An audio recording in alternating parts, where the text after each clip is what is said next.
따라서 해볼까요? 인생의 두 전쟁. 이런 제 말씀을 증거하겠습니다. 오늘 본문 말씀은 그 배경이 이렇습니다. 모세 시대에 이스라엘과 아말렉이 르비딤이라고 하는 곳에서 전쟁을 하게 되는데 이스라엘 군대가 승리를 거두게 된 내용입니다. 여러분, 우리들 인생에는 두 전쟁이 있습니다. 하나는 산 위 전쟁이고 다른 하나는 산 아래 전쟁입니다. 오늘 본문 말씀에 보면 그 두 전쟁이 잘 구별되어 나옵니다. 산 위의 전쟁은 영적 전쟁이라고 할 수 있고 하늘의 전쟁이라고 할 수도 있습니다. 산 아래 전쟁은 육적 전쟁이라고 하고 땅의 전쟁이라고도 할 수가 있습니다. 그 전쟁의 비밀을 알았던 사람이 바로 모세였는데 오늘 9절 말씀에 보면 모세가 여호수아에게 이르되 우리를 위하여 사람들을 택하여 나가서 아말렉과 싸우라. 내일 내가 하나님의 지팡이를 손에 잡고 산 꼭대기에 서리라. 여러분, 인류의 역사는 전쟁 역사입니다. 그 전쟁 역사 속에서 살아남기도 하고 소멸되기도 했던 것이 우리들 인류 역사죠. 이스라엘 민족의 역사도 전쟁의 연속이었고 수없는 전쟁의 역사가 성경에 기록되어져 나옵니다. 급기야 성경은 하나님을 전쟁의 하나님이라고도 묘사한 곳이 있어요. 여러분, 우리가 살다 보면 사업도 전쟁이고 공부도 전쟁이고 취업도 전쟁이고 우리들 마음도 전쟁이고 믿음 생활도 전쟁입니다. 욥이라는 사람이 욥기 7장에서 전쟁에 대해서 말하기를 세상에 있는 인생에게 전쟁이 있지 아니하냐. 세상에 사는 모든 사람에게 전쟁이 있다. 자기도 이 세상 살아가다 보니까 모든 것이 전쟁이더라. 여러분, 성경은 하늘에도 전쟁이 있다고 기록하고 있습니다. 지금도 인류는 어쩌면 코로나19가 큰 전쟁 중에 있는지도 모르겠습니다. 그런 전쟁은 앞으로도 끊임이 없을 것입니다. 여러분, 오늘 말씀을 잘 들으시길 바랍니다. 오늘 말씀 속에 우리들 모든 생의 전쟁을 이기는 그 비결이 들어있기 때문입니다. 그래서 피할 수 없이 싸워야만 하는 것이 우리들 인생이라면 그 모든 전쟁에서 반드시 승리하는 우리가 되었으면 좋겠습니다. 그러면 인생의 모든 전쟁에서 승리하는 그 비결이 무엇일까? 오늘 본문 말씀을 통해서 우리에게 말씀하신 인생 승리의 그 전쟁 비결이 무엇인가? 첫 번째는 먼저 영적 전쟁에서 이기라고 말씀하고 계세요. 영적 전쟁 10절 말씀해 보니까 여호수아가 모세의 말대로 행하여 아말렉과 싸우고 모세와 아론과 훌은 산 꼭대기에 올라가서 모세가 손을 들면 이스라엘이 이기고 손을 내리면 아말렉이 이기더니, 그렇습니다. 이스라엘이 아말렉을 이긴 것은 다른 것 아닙니다. 산 위 전쟁에서 먼저 이겼기 때문이에요. 여러분이 무슨 일을 하든지 간에 올해 먼저 영적 전쟁으로 생각하시고 기도부터 시작하십시오.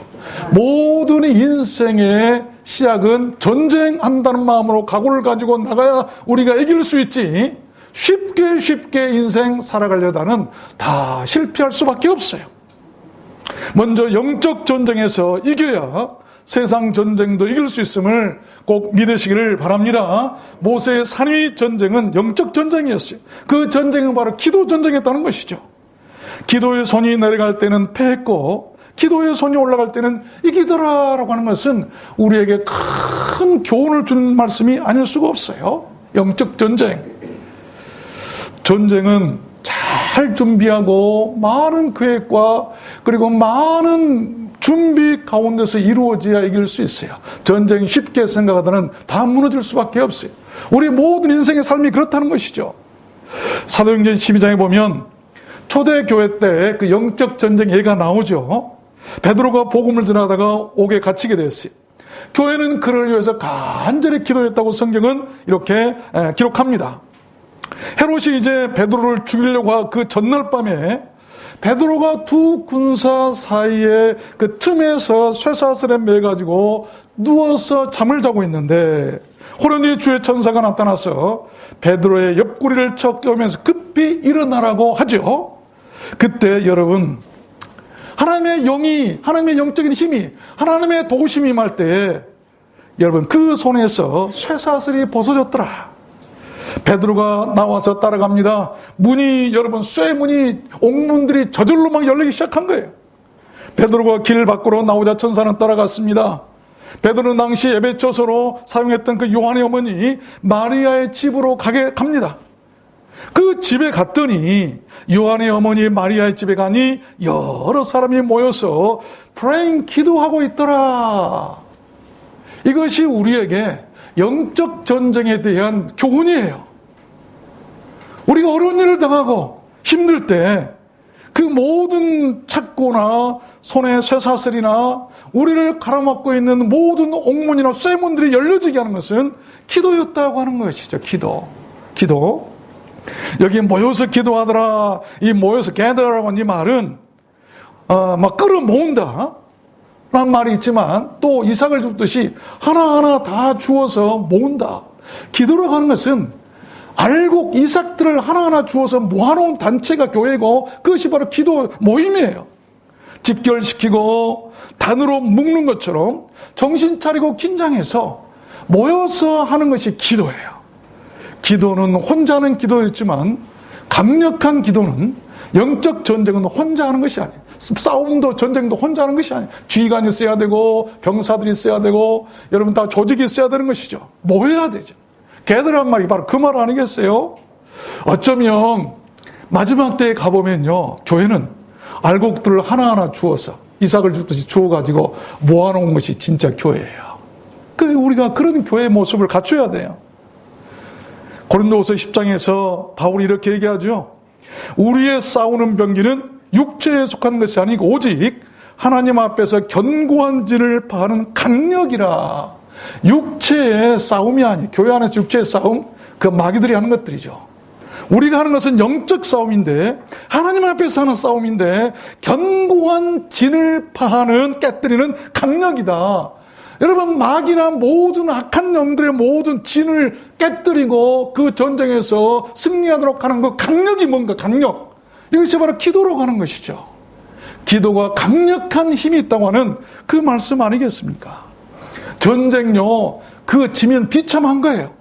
그런데 우리가 모두 다 전쟁인데, 모든 우리의 삶이 전장인데 준비 없이 기도도 없이 하루하루 살아가니까 늘 실패할 수밖에 없다는 것입니다. 계시록 12장에 보면 하늘에 전쟁이 있으니 미가엘과 그의 사자들이 용으로 더불어 싸울세 용과 그의 사자들이 싸우나 이기지 못하여 다시 하늘에서 저희의 있을 곳을 얻지 못한지라 큰 용이 내어 쫓기니 옛 뱀 곧 마귀라고도 하고 사단이라고도 하는 온 천하를 꿰는 자라 땅으로 내어 쫓기니 그의 사자들도 저와 함께 내어 쫓기니라. 처음에 이 마귀가 하나님보다 높아지려 해가지고 아침의 아들 계명성과 같이 큰 높은 천사가 공중으로 쫓겨났어요. 그럴 곳이 없어요. 근데 나중에 다시 하늘에 가서 또 전쟁을 벌이죠. 그때 또 하나님의 사자들과 싸워서 이기지 못하고 땅으로 두 번째 또 쫓겨나죠. 그때 저의 사자들도 함께 같이 쫓겨나더라. 그 외에 동조했던 귀신들이죠. 계시록 16장 말씀해 보니까 저희는 귀신의 영이라 이적을 행하여 온 천하 임금에게 가서 하나님 곧 전능하신 이의 큰 날에 전쟁을 위하여 그들을 모으더라. 귀신들이요, 하나님의 나라와 믿는 사람과 교회와 전쟁하려고 많은 사람들이 모이고 있고 힘을 비축하고 있는데 교회는 정작 기도하지 않고 무방비 상태로 있어요. 그래서 항상 넘어질 수밖에 없고 실패할 수밖에 없다는 것 아니겠습니까? 여러분, 영적 전쟁은 다른 것 아닙니다. 사탄과의 전쟁이에요. 그 전쟁을 이길 수 있는 무기는 강력한 기도밖에 없어요. 그 기도의 무기가 사탄이나 귀신의 전을 파하고 무너지게 한다는 것을 여러분 믿으시길 바랍니다. 여러분, 요한 3서 1장에 뭐라고 말씀하십니까? 사랑하는 자요, 네 영혼이 잘되는 같이 네가 범사에 잘되고 강건하기를 내가 간구하노라. 먼저 영혼이 잘돼야 돼. 먼저 영적 전쟁에서 승리하라. 영적 전쟁에서 기도로 승리해버리면 세상 끝 아무것도 아니에요. 영적 전쟁에서 이겼는데, 마귀가 물러가고 사탄이 물러갔는데 우리를 괴롭게 할 것이 뭐가 있겠는가? 마태복음 6장에도 보니까 너희는 먼저 그의 나라와 그의 의를 구하라. 그리하면 이 모든 것을 너에게 더하리라. 무엇을 먹을까, 무엇을 입을까, 무엇을 마실까, 여러분 내가 어떻게 할까, 어떻게 돈을 모을까, 이게 중요한 게 아니고 먼저 하나님의 나라와 그 의대로 살고 구하고 그대로 행하면 이 모든 것 하나님께서 아시고 다 예배해 놓으셨다가 필요할 때 다 주시겠다고 말씀해요. 무엇을 말씀하고 계시냐면 먼저 해야 할 것이 뭐냐면 영혼이 영적 전쟁이에요. 여러분, 영혼이 잘 되는 전쟁을 하시길 바랍니다. 육신이 잘 되도록 하는 전쟁, 그거 오래 못 가요. 금방 무너져요. 누구 것이 될지도 몰라요. 누가 뺏어갈지도 몰라요.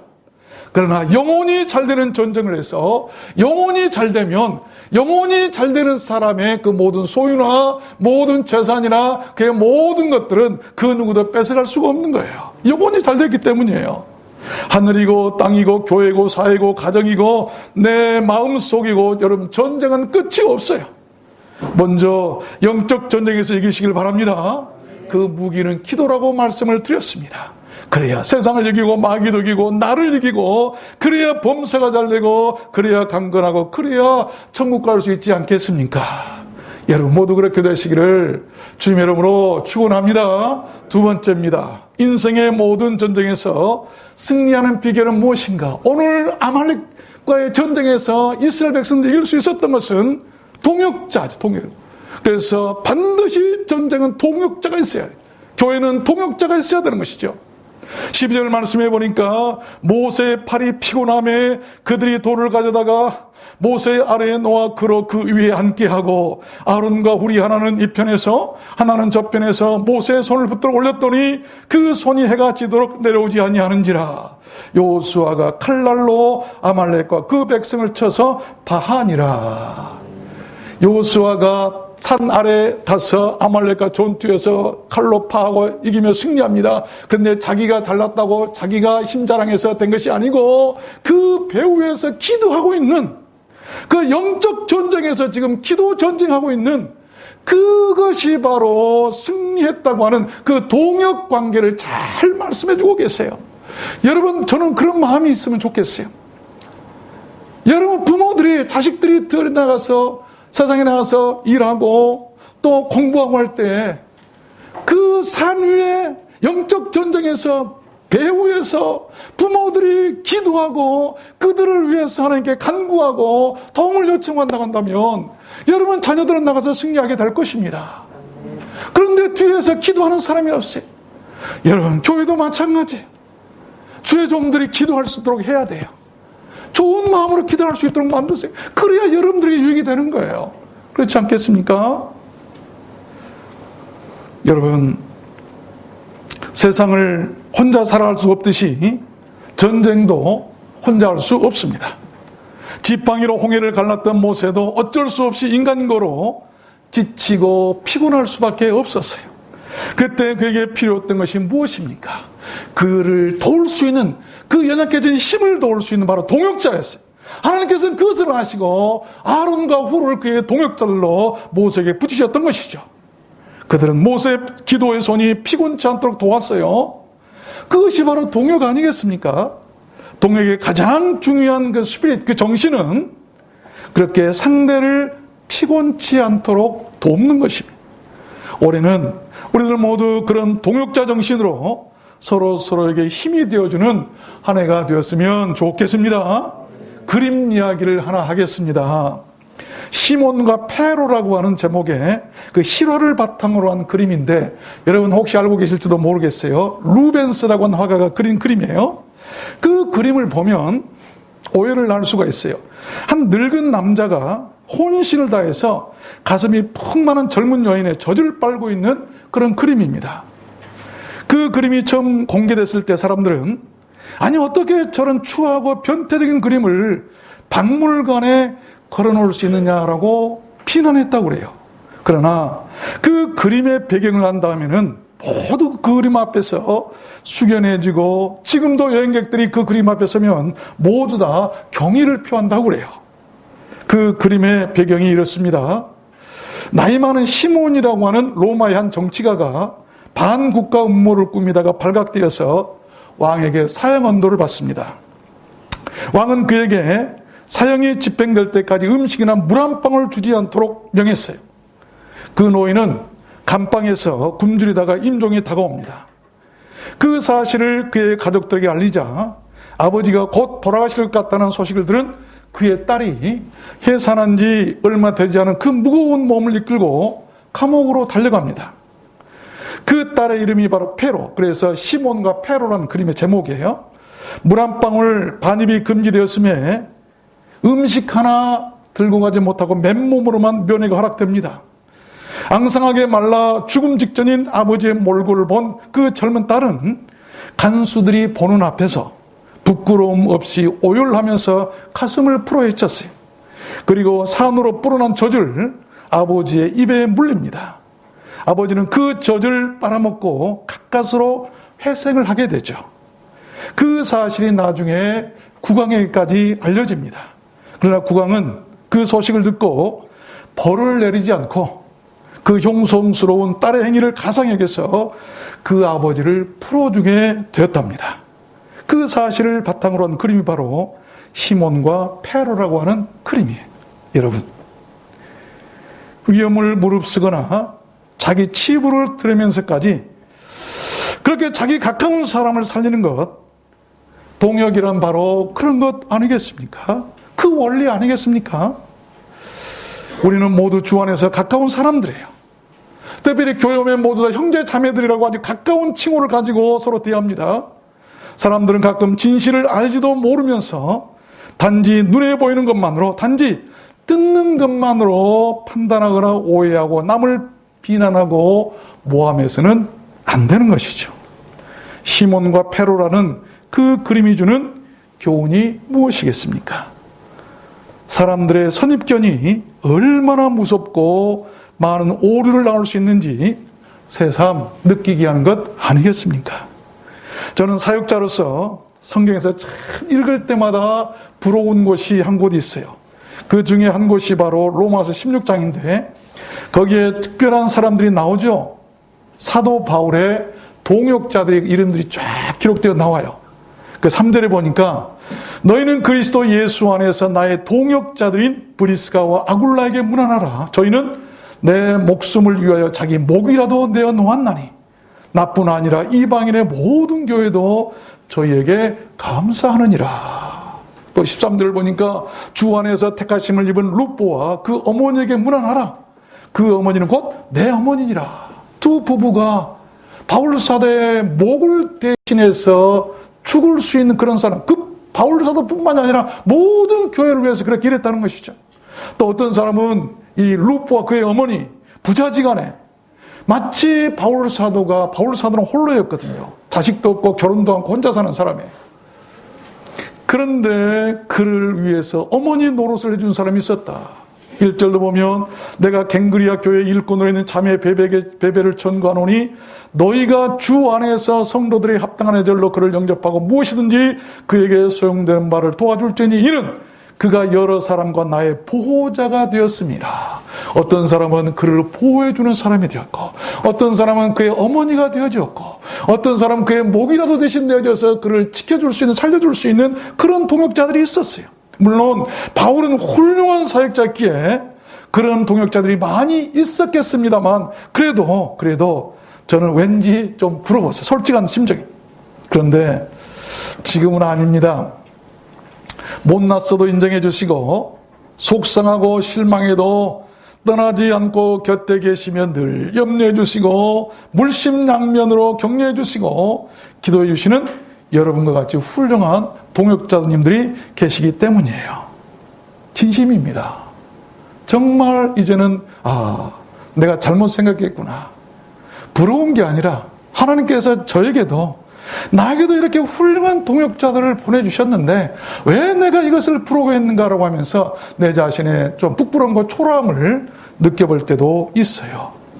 전도서 4장 말씀에 보면 두 사람이 함께 누우면 따뜻하거니와 한 사람이면 어찌 따뜻하랴라고 하는 말씀이 나오죠.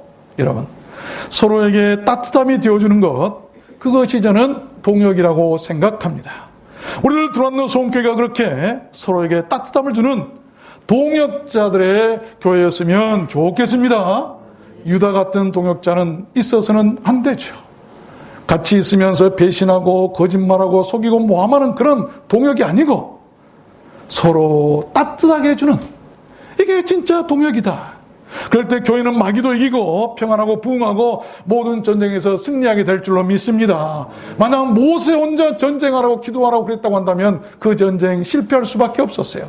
그런데 모세가 피곤했을 때 양쪽에서 그 손을 들어서 기도하도록 도왔던 그들로 인해서 전쟁에서 승리하게 됐다. 그렇다면 전쟁에서 반드시 필요한 것은 전쟁의 승리를 위해서 동역자가 필요하다는 것이죠.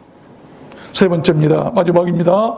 인생의 모든 전쟁에서 승리할 수 있는 그 비결은 끝까지 죽음과 함께하는 것이죠. 14절 말씀해 보면 여호와께서 모세에게 이르시되 이것을 책에 기록하여 기념하게 하고 여호수아의 귀에 외워 들리라. 내가 아말렉을 도말하여 천하에서 기억함이 없게 하리라. 모세가 단을 쌓고 그 이름을 여호와 니시라고 가로되 여호와께서 맹세하기를 여호와가 아말렉으로 더불어 대대로 싸우리라 하셨다 하였더라. 여러분, 아말렉과의 전쟁에서 이스라엘을 승리로 이끈 그 주군은 바로 하나님이셨다는 고백입니다. 전쟁의 승패는 주군의 역량에 달려있어요. 우리들 인생도 마찬가지 아니겠습니까? 어떤 주군을 모시냐에 따라서 여러분 인생의 승패가 달라질 것입니다. 그러면 그 주군과 끝까지 함께하는 방법이 무엇일까요? 오늘 성경에 보면 교육과 예배라고 나와요. 하나님은 모세에게 이렇게 말씀하십니다. 책에 기록하고 귀에 애워 들리라 교육이죠. 그리고 여호와 니스의 단을 쌓았다 예배죠. 그것이 바로 주군이신 하나님과 대대로 함께하는 방법이고 우리가 지금도 예배를 반복해야 할 이유예요. 그러면 하나님께서 대대로 우리를 대신해서 싸워주시겠다고 하는 것이죠. 예배를 쉬지 마세요. 교육을 소홀히 하지 마세요. 자꾸 말씀을 드려야 되고 아주 외워서 애울 때까지 들리게 하라, 그런 말씀 아니겠어요? 이스라엘 전쟁 영웅하면 단연 다윗이죠. 다윗은 어려서부터 끝까지 믿고 따랐던 그의 주군을 하나님으로 모셨어요. 그래서 그는 모든 전쟁에서 늘 승리할 수가 있었습니다. 사무엘상 17절에 보면 블레셋 사람에게 이르되 다윗이 블레셋 사람에게 이르되 너는 칼과 창과 단창으로 내게 오니와 나는 만군의 여호와 이름 곧 네가 모욕하는 이스라엘 군대의 하나님의 이름으로 네게 가노니라 네게 가니라. 여기 또 보니까 만군의 여호와 이름, 나의 주군은 바로 하나님이시다라고 고백해. 사무엘상 17장에도 보니까 또 여호와의 구원하심이 칼과 창에 있지 아니함을 이 무리로 알게 하리라. 전쟁은 여호와께 속한 것인즉 그가 너희를 우리 손에 붙이리라. 무슨 말씀입니까? 여호와의 구원하심, 여호와께 속한 것, 나의 모든 전쟁은 나의 주군이신 하나님의 손에 있다고 하는 그런 고백 아니겠습니까? 여러분 인생의 주군은 누구입니까? 시편 24편에서도 다윗은 영광의 왕이 누시뇨 강하고 능한 여호와시요 전쟁에 능한 여호와시라. 그는 자기의 전쟁에서 모든 주군을 전쟁에 능한 여호와로 삼았던 것이죠. 올해는 우리들 생의 주군을 바로 세우는 그런 한 해가 되었으면 좋겠습니다. 오늘 여러분의 주군을 분명히 세우십시오. 내 인생 모든 전쟁, 내 삶이나 내 생의 모든 내 건강, 나의 모든 신앙생활의 주군은 바로 하나님이라고 여러분 고백하세요. 그 고백을 하나님께서 기뻐하시고 대대에 싸워 여러분을 이기고 승리하도록 해주실 줄로 믿습니다. 여호와 우리 하나님을 여러분 인생의 주군으로 꼭 고백하면서 하십시오. 왕 중의 왕이시고 만왕의 왕이신 여호와께서 나의 주군이다라고 고백하세요. 그 왕께서 우리를 승리로 늘 이끄실 거예요. 말씀을 맺겠습니다. 여러분 교회는 분명한 소리를 내야 합니다. 그리고 성도는 분명한 소리를 또한 들어야 합니다. 그래야 숱한 전쟁에서 승리할 수 있어요. 고린도전서 14장에서 만일 나팔이 분명치 못한 소리를 내면 누가 전쟁을 예비하리요. 요즘에 뭐하는 교회들이 전해야 할 나팔 소리가 아니에요. 이것이 나가라고 하는 나팔인지 아니면 멈추라고 하는 나팔인지 전쟁하라고 하는 나팔인지 나팔을 구분할 수가. 인류는 지금도 가뜩이나 미래가 불안한 전쟁 위기에 처해 있습니다. 성경은 인류의 종말도 아마겟돈이라고 하는 전쟁으로 망할 것을 얘기하고 있어요. 전쟁이 인류도 망치는 거예요. 우리는 오늘 본문 말씀에서 모세가 이끈 산 위의 전투가 여호수아가 이끈 산 아래의 전투를 승리로 이끌게 했던 것을 우리는 분명히 알아야 할 것입니다. 그 산 위는 하나님께 기도하는 예배의 장소였고 그 산 아래는 이 세상 모든 사람들의 삶의 현장이었습니다. 먼저 영적인 예배의 자리에서 승리하시길 바랍니다. 전쟁은 홀로 하는 것이 아닙니다. 협력하고 동역하는 좋은 사람들이 여러분 곁에 있게 하십시오. 그리고 주군을 떠나지 말고 그분과 계속하여 좋은 관계를 유지하게 되시기를 바랍니다. 교회는 두 가지 형체로 이렇게 구분이 됩니다. 천상교회와 지상교회죠. 천상교회는 완전하고 영화로운 교회고 지상교회는 불완전하고 전투하는 교회입니다. 여러분께서는 지금 무엇과 전쟁을 하고 계십니까? 올해는 우리들 두란노 소원교회도 먼저 모든 영적 전쟁에서 승리하고 이기는 교회가 되었으면 좋겠습니다. 그래서 그런 하늘의 상급과 축복을 받는 한 해가 되었으면 좋겠습니다. 싸움은요, 그 대상을 분명히 해야 이길 수가 있어요. 그 싸움의 대상은 성도도 아니고 교회도 결코 아닙니다. 우리 성도들의 싸움의 대상은 마귀고 죄고 무엇보다도 내 자신이에요. 무슨 문제든 내 탓이요 하면 이기게 되는데 그렇지를 못해서 항상 후회하고 지는 것 아니겠습니까? 사랑만 하기에도 시간이 부족한 세상이라고들 말들 많이 하죠. 우리가 살면 또한 얼마나 더 살겠습니까? 아주 잠시 머물다가는 세상, 우리가 사랑하며 또한 사랑한다고 말하며 살았으면 좋겠습니다. 특별히 코로나로 지친 우리들 서로에게 따뜻한 마음과 포근한 손길로 사랑한다고 말하면서 살았으면 참 좋겠어요. 세상에 나가 싸우는 모든 생의 전장에서 오늘 말씀으로 힘을 얻고 용기를 얻어서 모두 다 승리하는 올 한 해가 되었으면 좋겠습니다. 여러분 모두 다 꼭 그렇게 삶의 전장에서 승리한 한 해가 꼭 되시기를 주님의 이름으로 축원합니다. 오늘 우리 말씀을 생각하시면서